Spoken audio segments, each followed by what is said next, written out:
Welcome. Today, we're going to learn how to copy your profile link on Instagram. This simple process allows you to share your profile easily with friends or across other social media platforms. Let's dive right into the steps. Step 1. First, open the Instagram app on your Android device. Ensure that you're logged into your account to access all the features. Step 2. Once you're in the app, look for your profile picture at the bottom right corner of the screen. Tap on your profile picture to go to your profile page. Step 3. Now that you're on your profile, find the option that says Share Profile. You'll see this option clearly displayed. Tap on it to proceed. Step 4. In the next menu, you'll see the Copy Link icon. Tap on that icon, and just like that, your profile link is copied to your clipboard.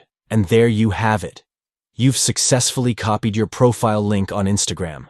Now you can easily share this link in messages, on your story, or even on other social media platforms. This is a great way to connect with others and promote your profile.